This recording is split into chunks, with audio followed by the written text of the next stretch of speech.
Donc maintenant, nous allons faire communiquer les machines entre elles, et c'est l'objet de la couche 2 du modèle OSI. Le rôle donné à la couche 2 est de connecter et de faire communiquer des machines sur un réseau local.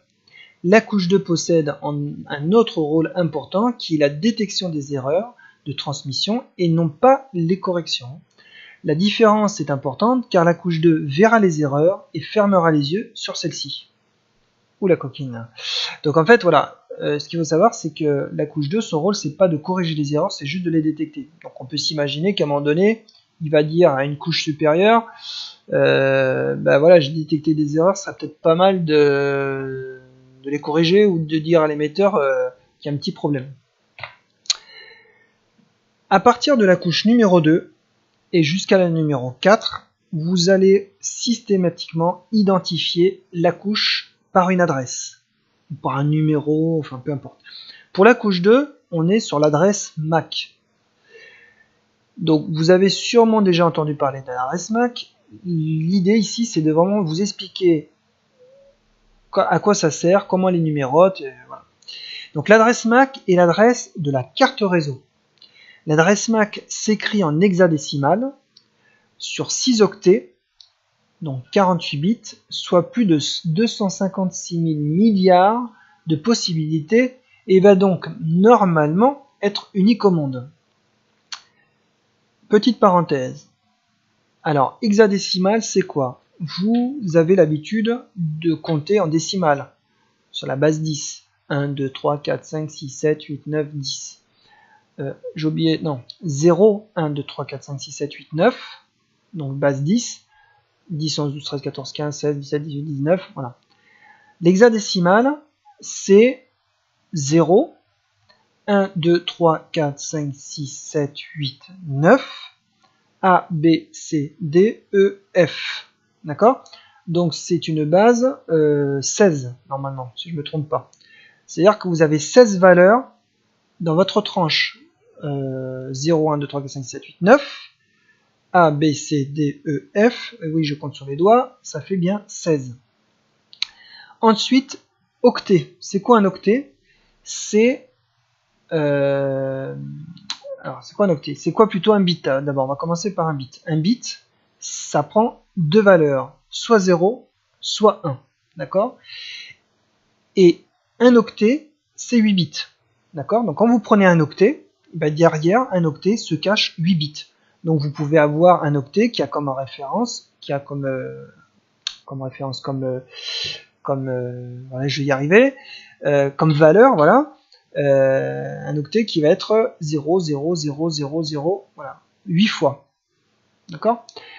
Donc, l'adresse MAC, c'est 6 octets, donc 48 bits. Si vous faites 6 fois 8, ça doit faire 48. Le compte est bon, donc ça fait bien 48 bits. Les 3 premiers octets de l'adresse représentent le constructeur. Donc, si on prend les 3 premiers octets, alors, l'adresse MAC, par contre, s'écrit de différentes manières. Il n'y a pas une manière de l'écrire. C'est en hexadécimal, ça, il n'y a pas de problème.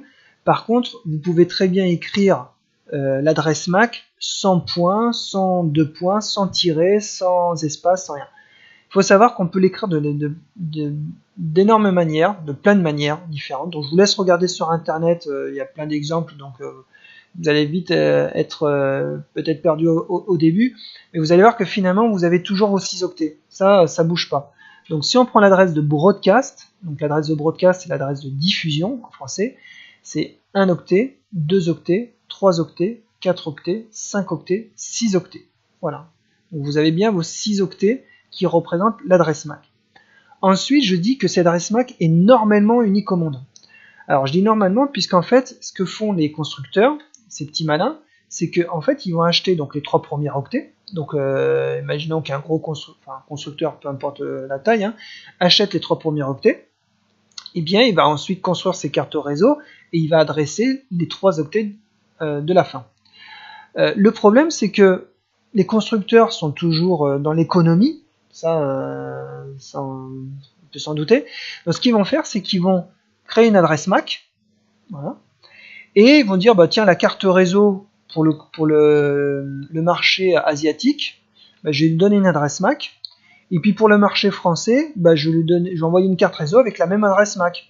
Et la probabilité que la carte que j'envoie en Asie et la carte que j'envoie en Europe, en France, peu importe, je sais plus ce que j'ai dit, du moins en Europe, bah, la probabilité que ces cartes réseau se retrouvent sur le même réseau local est tellement voisinage de 0, bah, disons que voilà, ils se disent bon, c'est bon, il n'y a pas de problème. Donc ce que font les constructeurs, c'est qu'ils vont construire des adresses, ils vont construire des cartes réseau, et ils vont mettre, alors on imagine que c'est ça, hein, la politique, peut-être que c'est autre chose. Il y a 5 continents en gros dans le monde. Ils vont pour 5 cartes réseau, ils vont utiliser qu'une seule adresse MAC. Donc vous imaginez les économies qu'ils font. Hein. Le problème, c'est que moi ça m'est déjà arrivé.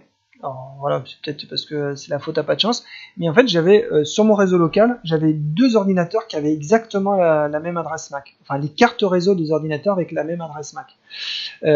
Faut bien comprendre que quand on dit sur un même réseau local, ça veut dire un même réseau de couche 2 du point de vue du modèle OSI.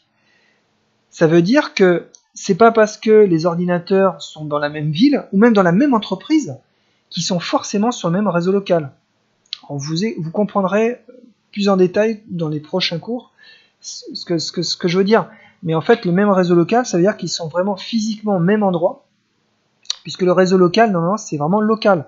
Hein, c'est connecté sur le même switch ou sur le même réseau au niveau couche 2. Enfin voilà, j'expliquerai plus tard. Je reviens sur l'adresse de broadcast. L'adresse de broadcast va permettre à un émetteur, s'il veut discuter avec tous les éléments du réseau local, eh bien, il utilise l'adresse de destination FFFFF, voilà, au niveau de cette adresse, pour communiquer avec tout le réseau local.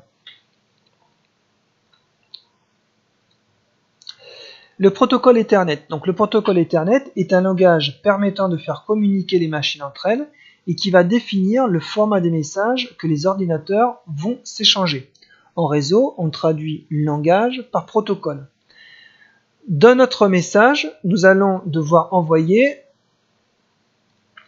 l'adresse de l'émetteur, l'adresse du destinataire et le message que vous allez envoyer. Le protocole va définir le format des messages envoyés sur le réseau, une trame. La trame est le message envoyé sur le réseau en couche 2. Vous allez mieux comprendre dans la diapo qui suit. Donc, le format de la trame Ethernet. Les chercheurs ont estimé qu'il était plus intéressant de connaître l'adresse du destinataire en premier, car nous pouvons immédiatement savoir si le message est pour nous ou pas. S'il est pour nous, nous en continuons la lecture.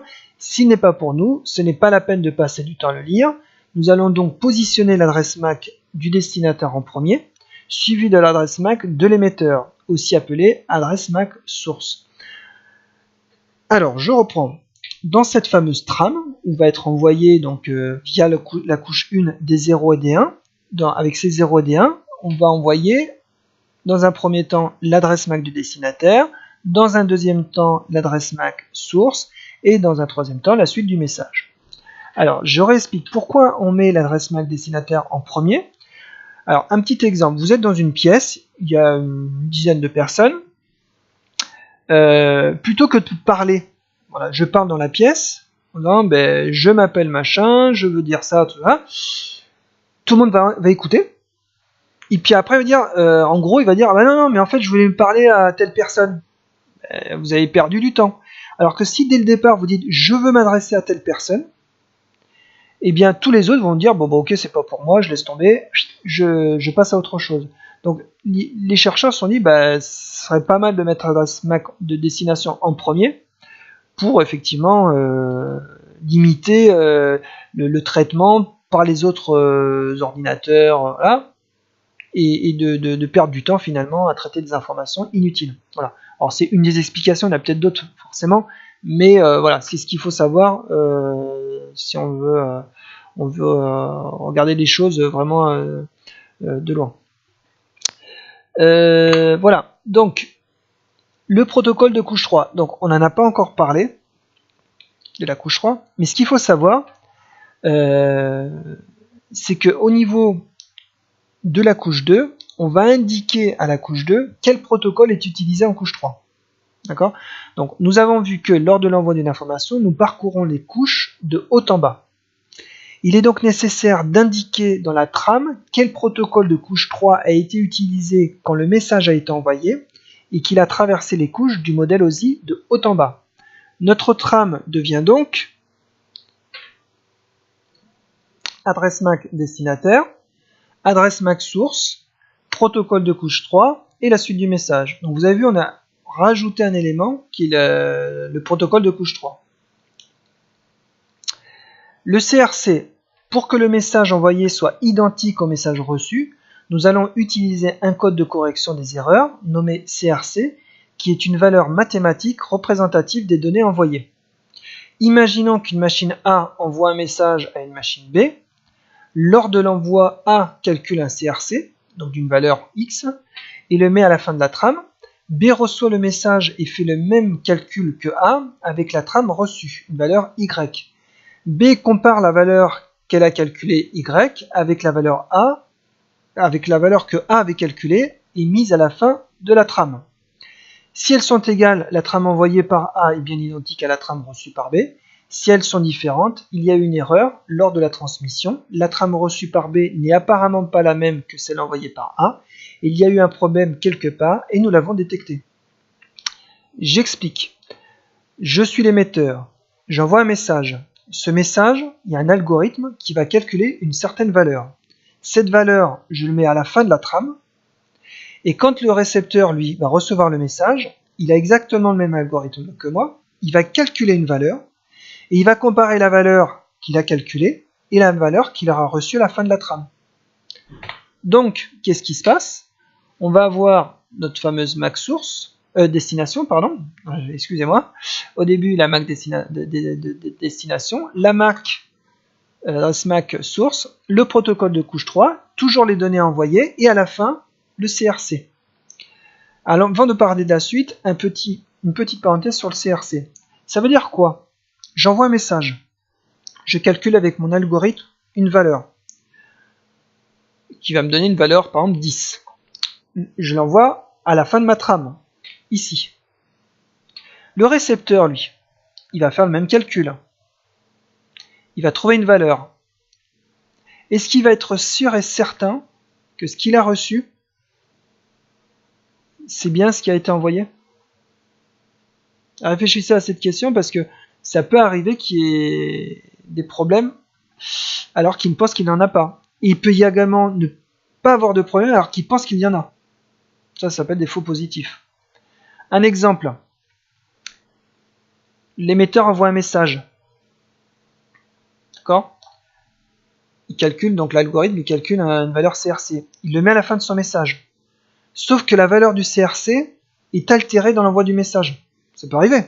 Imaginons que ça arrive. Comme dit l'autre, imaginons que ça arrive. Le récepteur, lui, il va calculer, il va trouver une valeur, il va comparer avec le CRC qui a été envoyé, qui lui est altéré, il va dire, ah, il y a un problème, c'est pas les mêmes, donc ce qui m'a été envoyé n'est pas bon. Alors que si, c'est bon, hein, le message a bien été envoyé, il n'y a que la valeur du CRC qui a mal été envoyée. Donc vous voyez que c'est bien, détection des erreurs, mais il peut y avoir tout de même des erreurs, ou ne pas en avoir alors qu'il pense qu'il y en a, enfin bref. C'est un peu le bordel, mais on peut imaginer que ça marche plutôt bien. D'accord? Dans des cas très très tordus, je peux vous garantir que cette hypothèse peut rentrer en ligne de compte. Enfin bref. Il y a des éléments qui ne varient jamais d'une trame à une autre. L'ensemble est appelé en-tête ou en-tête Ethernet. Ils sont indiqués ici en rouge. Donc vous avez l'adresse MAC de destination, l'adresse MAC source, le protocole de couche 3 et le CRC. Ça, c'est votre en-tête Ethernet. Ça ne bougera jamais. Les données envoyées, bah ça change, hein, ça dépend de ce que vous voulez envoyer. Mais le type d'information qui sera là, ça sera toujours la même chose. Voilà, j'ai terminé pour cette partie de communication entre les machines sur la couche 2. N'hésitez pas à mettre des commentaires, dire si vous avez aimé ou pas aimé la vidéo. Surtout si vous avez aimé, si vous n'avez pas aimé, vous pouvez ne rien dire. Hein. Non, mais enfin, vous dites ce que vous voulez, bien évidemment. Voilà, donc rendez-vous à la prochaine vidéo. Merci, à bientôt. Ciao.